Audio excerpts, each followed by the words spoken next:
students, how are you all? This is Arvinder Kaur and as you all know I am your business teacher.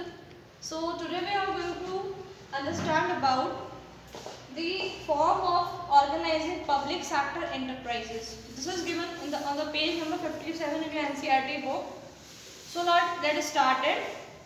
Government participation in business and economic sectors of the country need some kind of organizational framework to function. भाई जो भी government का जितना भी participation होता है हमारे business में या फिर इकोनॉमिक सेक्टर्स में, तो उनको फिर भी कुछ टाइप का हमारा ऑर्गेनाइजेशन स्ट्रक्चर चाहिए होता है.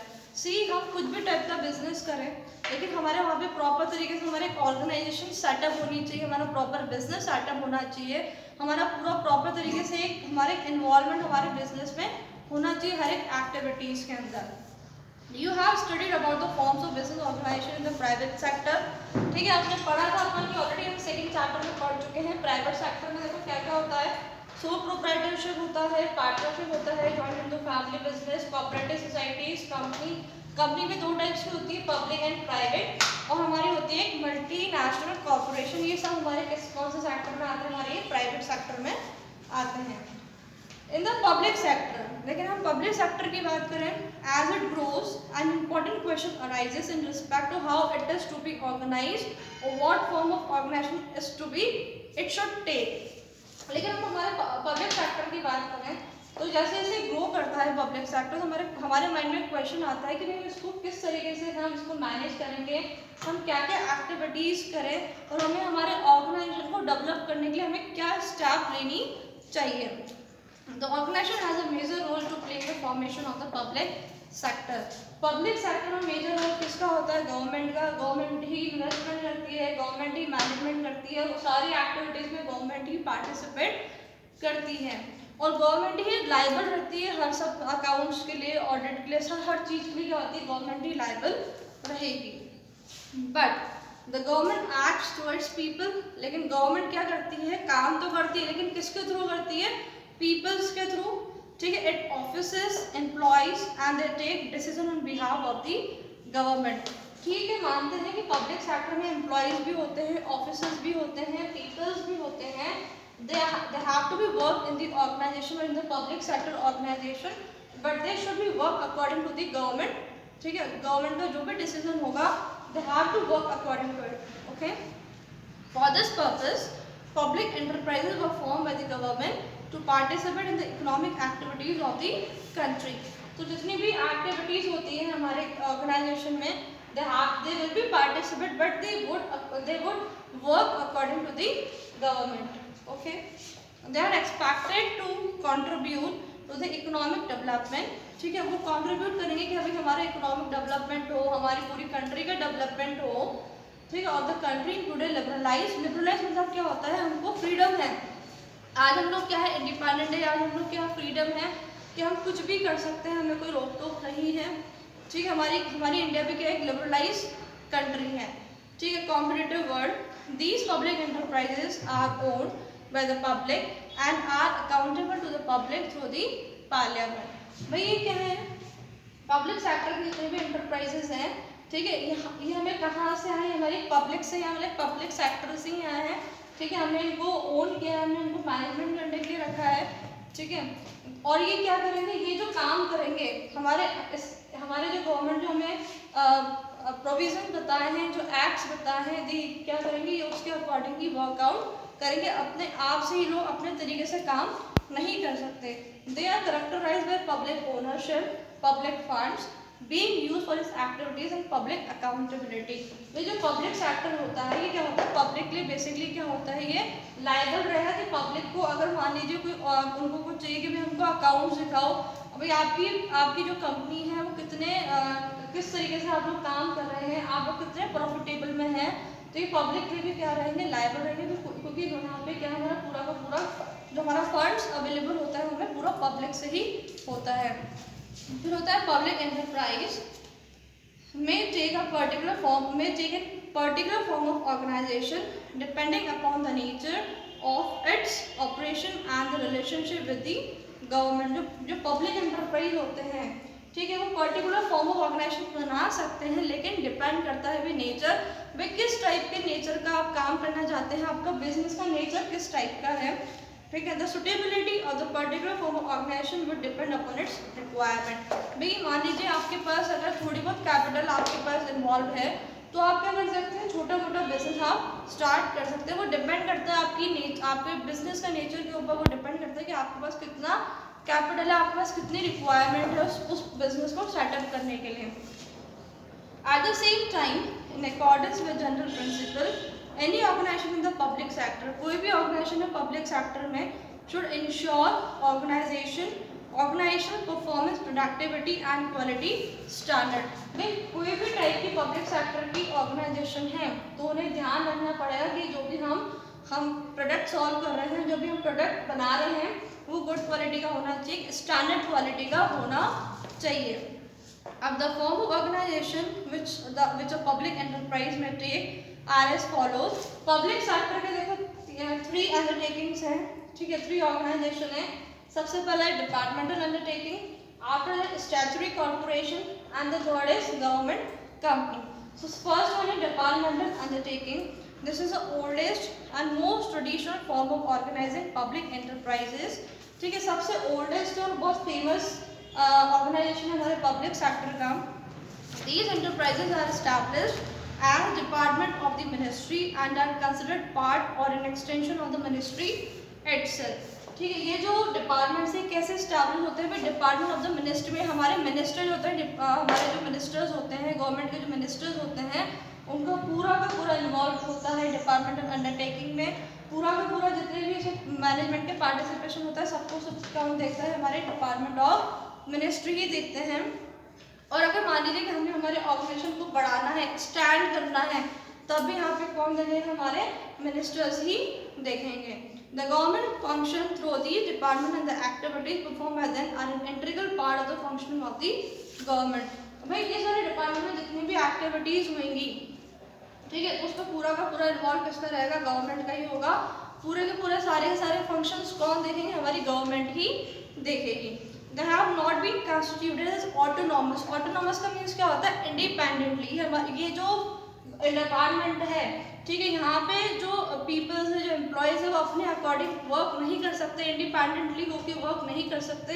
दे have to be work according to the government decision और independent institution and as such are not independent legal entities. ये यहाँ पे इंडिपेंडेंट लीगल एंटिटीज नहीं है, क्योंकि यहाँ पे क्या है, पूरा का पूरा फंक्शन कौन देखता है, गवर्नमेंट देखती है। पूरा का पूरा डिसीजन कौन लेती है, गवर्नमेंट ही लेती है।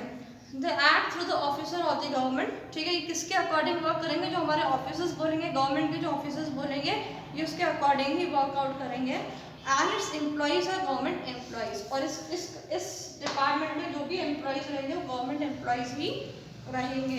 दीज अंडरटेकिंग में बी अंडर द सेंट्रल और the state government and the rules of central state government are applicable. ये जो डिपार्टमेंट है, ठीक है, किसके अंडर में रहेगी, या तो सेंट्रल गवर्नमेंट के अंडर में रहेगी या फिर स्टेट गवर्नमेंट के अंडर में रहेगी। ठीक है, और इसके जितने भी रूल्स एंड रेगुलेशंस होंगे डिपार्टमेंटल के, ठीक है, वो पूरा का पूरा कौन फ्रेम करेगा, हमारे सेंट्रल या फिर state government. Example of these undertaking are railways and post and telegraph department. और इसका सबसे मोस्ट मतलब ईजी एग्जाम्पल कौन सा है, रेलवेज। हम जानते हैं कि रेलवेज का पूरा कौन देखता है, हमारी गवर्नमेंट देखती है। Post and telegraph department is also the example of these undertaking. अब इसके फीचर्स हैं, the main characteristics of departmental undertaking are as follows. The funding of these enterprises come directly from the government. ठीक है, इस enterprises के जो fund है, मतलब पैसा जो है कहाँ से आता है, directly government treasury, government department से ही आता है। And an annual appropriation from the budget of the government. और पूरा का पूरा इनको एनुअल रिपोर्ट देनी पड़ती है गवर्नमेंट को कि भाई हमने कहाँ कितना खर्चा किया, हमने क्या क्या एक्टिविटीज करी, सबका सब पूरा इनको गवर्नमेंट को भी देना पड़ता है। The revenue earn by these is also paid into the treasury. भाई गवर्नमेंट डिपार्टमेंट से इनका पैसा आता है काम करने के लिए, तो उस एक्टिविटीज से इनको जितना भी प्रॉफिट होता है, ये पूरा का पूरा किसमें भेजते हैं, गवर्नमेंट डिपार्टमेंट में ही भेजते हैं। They are subject to accounting and audit control applicable to other government activities. और यहाँ पे जितना भी काम करते हैं तो यहाँ पे ऑडिट भी होती है, इनके अकाउंट्स भी मेंटेन होते हैं, वो भी इनको सब के सब किसको देना पड़ता है, गवर्नमेंट को भी देना पड़ता है, ये उसके लिए अकाउंटेबल रहते हैं। The employees of the enterprise are government servant, इसके जो भी एम्प्लॉयज हैं वो गवर्नमेंट सर्वेंट्स होते हैं। And their recruitment and condition of service are the same as that of other employees directly under the government। और इनको जब इन एम्प्लॉयज को अपॉइंट करेंगे, इनका रिक्रूटमेंट होगा, वो भी सब पूरा का पूरा कैसे होगा, जैसे हम गवर्नमेंट एम्प्लॉयज का करते हैं वैसे का वैसे ही होता है। They are headed by the Indian administrative service. ठीक है, इनको कौन मैनेज करता है, इनका हेड कौन होता है, IAS होता है, इंडियन एडमिनिस्ट्रेटिव सर्विस ऑफिसर्स होते हैं, वो इनको हेड करते हैं, वो इनको मैनेज करते हैं। And civil servant also who are transferable from one ministry to another ministry। ठीक है, जो कि वन गवर्नमेंट डिपार्टमेंट से अदर गवर्नमेंट डिपार्टमेंट में ट्रांसफर हो सकते हैं, और वही मिनिस्टर उनको क्या करते हैं, एम्प्लॉइज को मैनेज करते हैं। After it is generally considered to be a major sub division of the government department and is subject to direct control of the ministry. यहाँ पे जितने मिनिस्टर्स ऑफ गवर्नमेंट होते हैं, जैसे कि हमने देखा अभी IAS सिविल सर्वेंट का पूरा इनका यहाँ पे क्या होता है, मैनेज होता है, कि पूरा का पूरा इनका डिपार्टमेंट, इनका पूरा कंट्रोल होता है डिपार्टमेंटल अंडरटेकिंग के ऊपर। इन पे जितने भी हमारे गवर्नमेंट एम्प्लॉइज हैं, जितने भी हमारे सर्वेंट्स हैं, वो सब के सब उनके ऊपर पूरा कंट्रोलेशन होता है, किसका, IAS ऑफिसर और सिविल सर्वेंट्स का। They are accountable to the ministry since they are management directly under the concern ministry. और ये जितने भी हमारे एम्प्लॉइज हैं वो सब के सब अकाउंटेबल रहेंगे, किसके लिए, हमारे मिनिस्टर्स डिपार्टमेंट के लिए, हमारे जो गवर्नमेंट के जो मिनिस्टर्स हैं उनके लिए, क्योंकि पूरा का पूरा कंट्रोलेशन किसके हाथ में होता है, हमारे मिनिस्टर्स के हाथ में ही होता है। अब इसके मेरिट्स हैं, departmental undertaking have certain advantages which are as follows. These undertaking facilitate the parliament to exercise effective control over their operation. इनका पूरा का पूरा कंट्रोलेशन होता है, जितनी भी जो ऑपरेटिंग एक्टिविटीज होती है, जो उनको काम भी कैसे करना है, कैसे मैनेज करना है, क्या क्या एक्टिविटीज लेकर के आनी है, उन पे इनका पूरा का पूरा कंट्रोलेशन होता है। These ensure a high degree of public accountability। यहाँ पे इनको इनके जितने भी अकाउंट्स हैं उसके लिए अकाउंटेबल रहेंगे भी, हमको हमारी रिपोर्ट या पब्लिक को भी शो करनी पड़ती है, ताकि हमारे पब्लिक एम्प्लॉयज़ को भी पता रहे कि हाँ भाई ये कंपनी कितनी प्रॉफिटेबल में चल रही है। The revenue earned by the enterprise goes directly to the treasury and hence is a source of income for the government। इनको जितना भी प्रॉफिट होता है पूरा का पूरा गवर्नमेंट के डिपार्टमेंट में जाता है, ताकि पता चल सके गवर्नमेंट को कि हमारी जो ऑर्गेनाइजेशन है वे कितना प्रॉफिटेबल में चल रही है या फिर लॉस में जा रही है। Where national security is concern, this form is most suitable since it is under the direct control and supervision of the concern ministry. यहाँ पे जहाँ अगर नेशनल सिक्योरिटी की बात करी जाए तो हमारे this form of organisation very suitable, क्योंकि यहाँ पे पूरा का पूरा कंट्रोलेशन किसके हाथ में है, मिनिस्टर्स ऑफ गवर्नमेंट के हाथ में है। अब इसके कुछ लिमिटेशंस भी हैं, देखते हैं। This form of organisation suffer from serious drawbacks, some of which are as follows. First, the department undertaking fail to provide flexibility. यहाँ पे हमारे पास फ्लैक्सिबिलिटी नहीं होती, क्योंकि यहाँ पे पूरा का पूरा डिसीजन कौन देखता है, गवर्नमेंट देखती है, तो हम हमारे डिसीजन अपने हिसाब से नहीं ले सकते हैं, which is essential for the smooth operation of business. जो हमें यहाँ पर फ्लैक्सिबिलिटी प्रोवाइड करनी पड़ती है, जो कि हमारे स्मूथ ऑपरेशन ऑफ बिजनेस के लिए क्या है, इम्पॉर्टेंट है। The employees or head of department of such undertaking are not allowed to take independent decision। इस डिपार्टमेंट के जितने भी एम्प्लॉयज हैं वो इंडिपेंडेंटली डिसीजन नहीं ले सकते हैं without the approval of the ministry concern. जो मिनिस्ट्री इसको मैनेज कर रही है, कंट्रोल कर रही है, विदाउट उनकी परमिशन से, विदाउट उनकी अप्रूवल से आप डिसीजन नहीं ले सकते।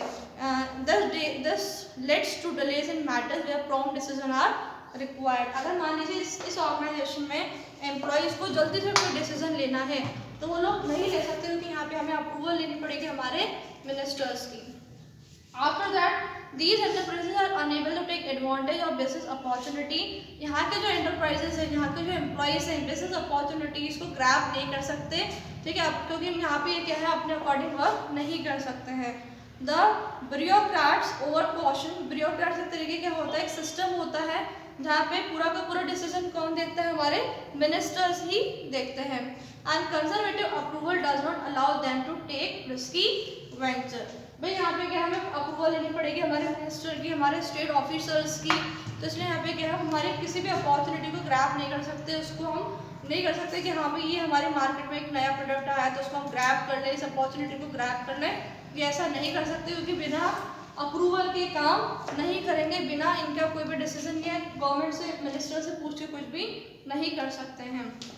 There is a red tape in the day-to-day operation. Red tape का मतलब होता है वे एक rigid टाइप का रूल्स एंड रेगुलेशन होते हैं which have to be followed by the business enterprise. They can't be changed in the rules and regulation which they are allowed to follow by the minister of department. Okay. And no action can be taken unless it goes through the proper channels of authority. यहाँ पे proper channels of authority होता है कि भाई यहाँ हमको step by step चलना पड़ता है, तो हम हमारे अकॉर्डिंग डिसीजन नहीं ले सकते हैं। There is a lot of political interference through the ministry. वही मिनिस्टर जो हमारे गवर्नमेंट के जो मिनिस्टर्स हैं, ठीक है, यहाँ पे क्या होता है, बहुत सारा इन्वॉल्वमेंट होता है। हमारे जो अदर पॉलिटिकल मिनिस्टर्स भी हैं क्योंकि वो अलग अलग अपना अपना राय देते रहते हैं, तो यहाँ पे क्या होता है, बहुत ज़्यादा इंटरफेरेंस भी होता है। These organizations are usually insensitive to consumer needs and do not provide adequate services to them. यहाँ पे क्या होता है, थोड़ी बहुत ये वाली जो एंटरप्राइज है, ठीक है, थोड़ी बहुत इनसेंसिटिव हो जाती है हमारे कंज्यूमर की नीड्स को लेकर के, क्योंकि यहाँ पे हमारा काम क्या होता है, कंज्यूमर की नीड्स को नहीं देखना होता है। यहाँ पे हमारा काम होता है कि सब हमारा एंटरप्राइज चलता है, हम उसको कैसे मैनेज करें, बस वो काम इनका देखने का होता है। बाकी हमारे कंज्यूमर की क्या नीड्स है, उनको कैसे सर्विसेज प्रोवाइड करें, वो लोग क्या चाहते हैं, वहाँ पे यहाँ पे इनका काम देखने का नहीं होता है। So that's all student. Departmental taking has been finished. Now the next two statutory corporation, the government company, we will discuss in the next lecture. Thank you.